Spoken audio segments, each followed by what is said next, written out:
बिस्मिल्लाहिर्रहमानिर्रहीम। अस्सलाम वालेकुम। इंसान हमेशा उतना कमाता है जितनी उसकी औकात या वैल्यू होती है। अपनी औकात से ज़्यादा वो कमा नहीं पाता। इसलिए ज़िंदगी में कभी पैसों के पीछे ना भागें। ज़िंदगी में ज़्यादा पैसा कमाने की सोच से अच्छा है कि आप ये सोचें कि हमने अपनी वैल्यू कैसे बढ़ानी है। आज की इस वीडियो में हम कुछ ऐसी टिप्स के बारे में जानेंगे जिनको फॉलो करके हम अपनी वैल्यू को बढ़ा सकते हैं। नंबर 1, अगर आप अपनी वैल्यू बढ़ाना चाहते हैं तो जिम्मेदार बनना सीखें। एक इंसान की वैल्यू उतनी ही होती है जितना उसके अंदर एहसास और जिम्मेदारी होती है। एक गैर जिम्मेदार और लापरवाह शख्स को कोई अहमियत नहीं देता। अपने घर में जिम्मेदार बने, अपने ऑफिस में जिम्मेदार बने, अपने कामों को जिम्मेदारी से मुकम्मल करें और इससे बढ़कर दूसरों को उनके काम पूरे करने में उनकी मदद करें।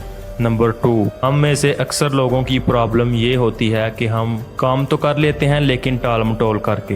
बिल जमा कराएंगे तो आखिरी तारीख पर लाइन में खड़े होकर नमाज तब पढ़ेंगे जब अगली नमाज का वक्त होने वाला हो। जब नमाज पढ़नी ही है तो जमात के साथ क्यों नहीं। जमात के साथ पढ़ी हुई नमाज की वैल्यू ज्यादा होती है। अगर कोई आपके नाम कोई जिम्मेदारी सौंपता है तो उस काम के करने और उसे इख्तिताम तक पहुँचाने के दरमियान को रिएक्शन टाइम कहा जाता है। जितना किसी बंदे रिएक्शन टाइम कम होगा उतना उस बंदे का वैल्यू लेवल भी ज्यादा होगा। अगर अपनी वैल्यू बढ़ाना चाहते हो तो अपना रिएक्शन टाइम कम करो और अपना काम वक्त पर